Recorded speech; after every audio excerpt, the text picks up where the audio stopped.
салом бинандагони азиз, саолоти Тоҷикистону ҷаҳонро аз студияи марказии радиои Озодӣ пешниҳоди шумо мекунем. Ман Шалогул Хоҷа ҳастам ва нахуст таваҷҷӯҳ намоед ба сархати мавзӯи барнома имрӯз 18 июн. баъди эълони Тоҷикистон барои иҷозати парвозҳо ба Дубай ва Узбекистон фурӯши билетҳо шурӯъ гардид. идораи муҳоҷирати Русия мушкили иҷрои фармони Путинро аз ҳисоби беэътибор намудани патенти муҳоҷирон ҳал кардааст. مهاجران اینجا میان مرکز توجیکان ما پتنت های اونا را تفتیش میکنیم در سایت خود MVD بعد میبینیم که خیلی از پتنت ها علیه قانونی رباط شده است. барои харидани ниқоб пул нест, барои ҷарима аз куҷо? аксарияти сокинон дар Душанбе аз нархи гарони ниқобҳои тиббӣ мегӯянд. من خودم نمایی به گروه دیم هستم 100 سومن نفقه میگیرم دای روزگو نمیرسونه پول نمیرسونه روسی. аз 1 июл парвозҳои байналмилалӣ ба ду самт аз Тоҷикистон шурӯъ мешавад. бо қарори истоди ҷумҳуриявии мубориза бо COVID-19 мусофирон имкон доранд ба Тошканду Дубай ва баръакс сафар намоянд. Тоҷикистон аз нимаи дуввуми моҳи март бо ҳадафи пешгирӣ аз сирояти коронавируси нав парвозҳои байналмилалиро қатъ карда буд. ширкати Fly Dubai дар сомонаи худ аллакай билети рафту баргашт ба Тоҷикистонро аз 4 июл бо нархи $563 ба фурӯш гузоштааст. ҳарчанд ба гуфтаи Искандар Фирӯз ва Барот Юсуфӣ дафтари намояндагии ин ширкат дар Душанбе ҳанӯз дарҳои худро барои муштариён боз накардааст.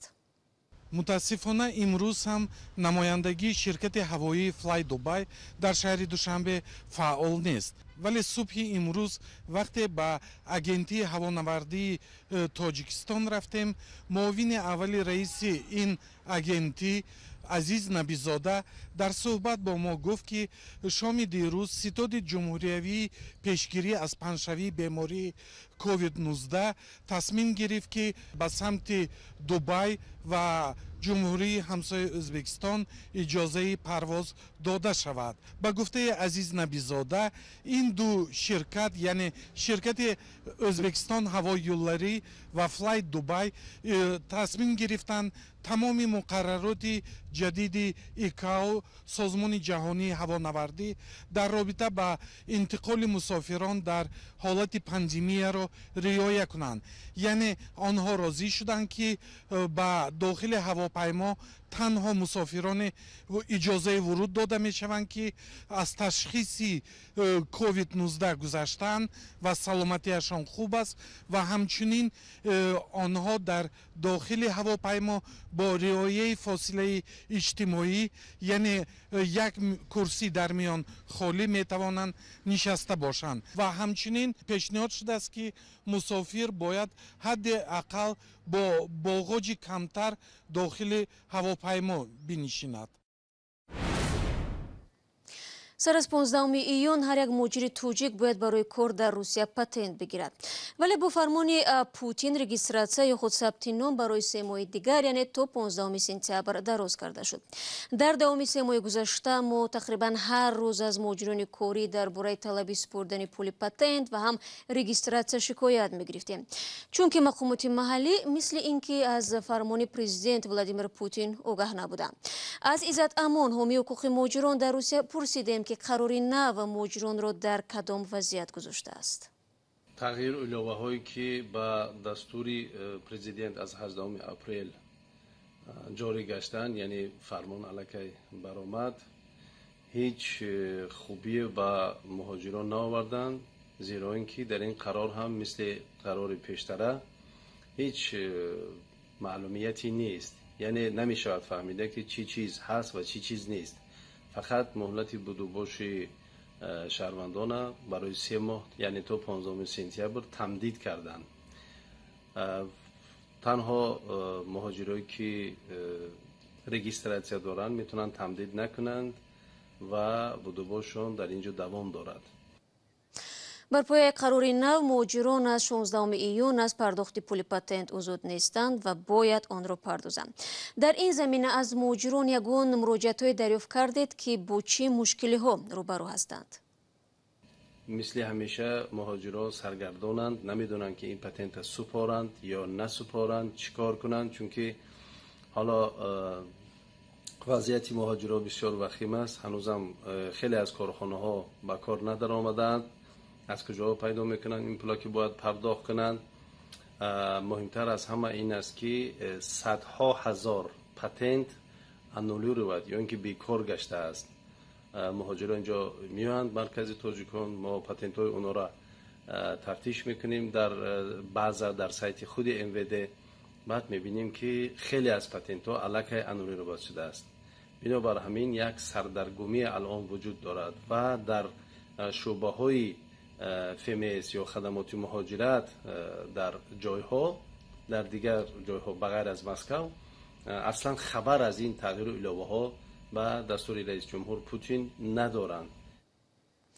با سپاس عزیزتمان برای توضیح. خاطررسان میکنیم که با پنجشنبه و گسترش کرونا ویروس در روسیه قریب به مهلت 2 ماه کرانتین جاری شد. یک نماینده سازمان جهانی مهاجرت گفت در عهد کرونا ویروس به کمیش 60% مهاجران بیکار و بی‌درآمد ماندند.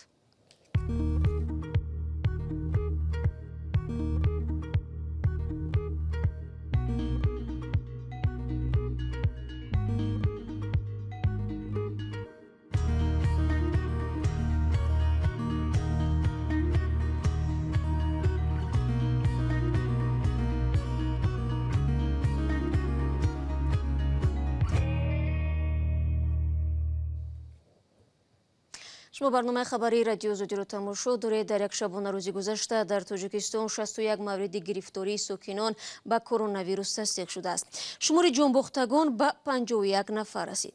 با این وجود بازار و مؤسسه و مرکزهای خدمت رسانی در دوشنبه مشتریان خود را قبول می‌کنند. هفته روان پس از 1.5 ماه بیکاری در تاجیکستان صدها کاشانه حسن، تالار ورزشی، طربخانه‌ها، مرکزهای خدمت رسانی و بازارهای فروش لباس دوباره به فعالیت شروع کردند. تنها در شهر دوشنبه 123 سرتراشخانه و 173 کاشانه حسن درهای خود را بر روی مشتریان باز کردند. در پایتخت تاجیکستان موسم شناوری هم شروع شد. صدها نفر استراحتشان را در کول‌ها و اکواپارک‌های پایتخت می‌گذرانند. بازگشت به کار و حیات معمولی در حال جریان دارد که هنوز خطر سرایت‌یابی به کرونا ویروس کم نیست و در تاجیکستان به حساب میانه روزی تا 50 نفر به کرونا ویروس گرفتار می شوند. اکنون آرایشگاه و فروشگاه ها چند شرط و قاعده های نوی بهداشتی جاری کردند. از جمله در بازار کاروان مسئولین حرارت بدن خریداران را می سنجند و مشتریان بی‌نقاب را به داخل بازار راه نمی دهند.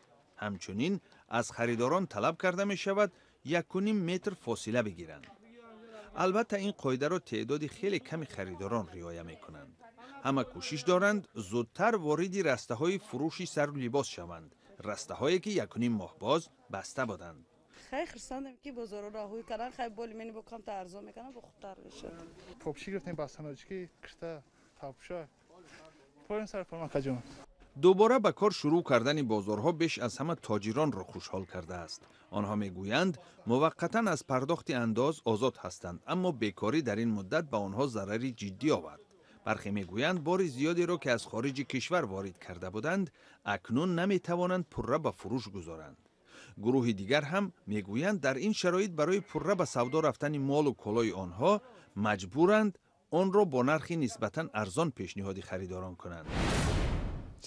در ادامه موضوع کرونا ویروس در تاجیکستان اکنون آنهایی که بی نقاب به بیرون میبرایند تا 290 سومانی جریمه میشوند. این در حالی است که از روی حساب‌های رسمی 30% تاجیکستان در زیر خط فقر به سر میبرند. بعضی از ساکنان نه از روی نداشتن خواهش بلکه بنابر نبود امکانیت نقاب خریدن نمیتوانند. نرخ نقاب طبی که در یک روز باید چند مرتبه عوض کرده شود برای اکثریت گران است. تلویزیون نصایش وریم در این باره گزارش آماده کرده است. аксари сокинон дар тоҷикистон мегӯянд ба талаби пӯшидани ниқоб зид нестанд, аммо нархи он гарон аст. ниқобҳои арзонтарини истеҳсоли ширкатҳои маҳаллӣ 2 сомонӣ ё баробар ба 20 сент аст ва тибқи тавсияи пизишкон бояд дар як рӯз аз чанд ниқоб истифода кард ки харҷаш албатта ба ҷайби сокинон мувофиқ нест. бинобар ин бисёриҳо маҷбур мешаванд ниқобҳои якдафъаинаро чанд бор истифода баранд. برخی از ساکنان شهر میگویند بهتر بود مقامات اول دسترسی به نقاب ارزان یا رایگان را تامین میکردند و بعد از چنین چاره‌های چون جریمه کار میگرفتند. در اینجا در تاجیکستان آیله ها کلانند، بنابراین بهتر است اگر امکان باشد نقاب ها را بپول تقسیم میکردند، زیرا اینجا جای کار هم ندارند. مردم اکثریت به روسیه به مرد کاری میروند. من خودم نمایی به گروه دیماسم 100 سومن نفقه میگیرم، دای روزگار نمیرسونه. یک نقاب برای 2 یا 4 ساعت پیش بینی شده است. آن را باید زود عوض کرد. ما امکانیتی هر بار خریدن و عوض کردن نقاب را نداریم. نقاب هست خیلی میشیم دیگرش میپوشیم دیگرم ترچ میکنیم. در داروخانه‌های کشور یک نقاب از 2 تا 60 سومنی ارزش دارد.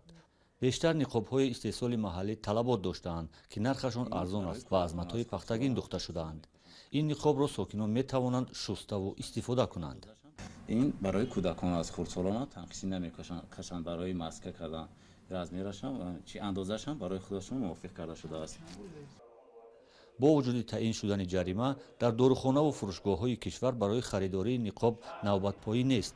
با گفته کارمندان داروفروشی‌ها بعد اعلان مقامات درباره کاهش گرفتارشوی به کرونا ویروس، خریداران نقاب نیز زیاد نیستند. خیلی время که کسالک اوج گرفتگی بود تاجیکستانی ماده همجا بسیارتر میکنه واسه که خیلی کرونا خدا که تنش تست است. با گفته زول رحمت و رهبر گروه والنتیرها که با تقسیم نقاب‌های رایگان به افراد نیازمند مشغولند، جریمه بستن ساکنان برای نداشتن نقاب راهی حل نیست. اما گروه دیگر بر این باورند که جریمه برای پیشگیری از گرفتارشوی به کرونا ویروس مهم است. قهرمان بقازاده رهبر مرکز تحقیقات سوسیولوژی زیرکلا میگوید اگر جریمه کرده نشود ساکنان کشور بی اهمیتی خواهند کرد و کسی نقاب نمیپوشد. مبلغ جریمه هم باید به اندازه باشد که آدم را پیش از سرکشی کردن از این قرار یا مثلا به نقاب گشتن به فکر وادار کند. من جانبدار این طلبات هستم. باید آنهایی که به نقاب بیرون میروند جریمه شوند. پالاتای پایانی پارلمانی تاجیکستان تغییر و الоваҳо ба қонуни беҳдоштиро қабул кард. ин тарҳ баъди тасдиқи палатаи болоӣ ва президенти кишвар мавриди иҷро қарор мегирад. тоҷикистон замони пӯшидани ниқобро ҳатмӣ кард ки аз рӯзи нахустини эътирофи сирояти вирус тақрибан 50 рӯз гузашт ва то имрӯз ба иттилои расмӣ шумори гирифторони COVID-19 ба 5160 нафар расид. барномаро боз ҳам бо мавзӯи аз русия пай мегирем ва аз даҳо донишҷӯи тоҷике мегӯем ки ба бемории коронавируси нав гирифтор шуданд. ин донишомӯзон бо фиристодани навор аз шароити нигаҳдориашон норозигӣ мекунанд. ҷузъиётро мумин аҳмадӣ дар даст дорад. монами ҳама касали коронавирус интои Ярославска област города Римин ба ми касал гирифторем. инамҷа овардаги дашта паруфтагиам оно. بیش از 50 دانشجوی تاجیک در ولایت یاروسلاوی روسیه گرفتاری کرونا شدند. آنها در خوابگاه در شهر ریبینسک نگهداری می شوند. در سندهایی که به ما فرستادند دیده می شود که 8 ایون ویروس در بدن آنها آشکار شده است. دانشجویان میگویند شرایط نگهداریشان بد است. برای کمک به نمایندگی تاجیکستان مراجعت کردند ولی کمک نگرفتند. قبول نمیکنند. همه قریب 60 کس کرونا ویروس. در سفارت تاجیکستان گفتند که از وضع دانشجویان آگاهند. مقامات سفارت با تکیه به حرف پزشکان گفتند که احوال دانشجویان خوب است و کسی در حالت وزنین قرار ندارد. خدا نگهبانتون باشه.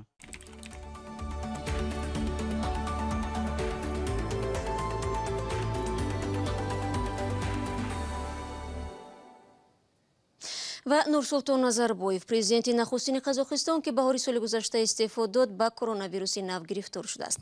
сомонаи расмии Назарбоев 18 июн навишт ки ҷое барои нигаронӣ нест. феълан Нурсултон Назарбоев дар гӯшонишинӣ қарор дорад.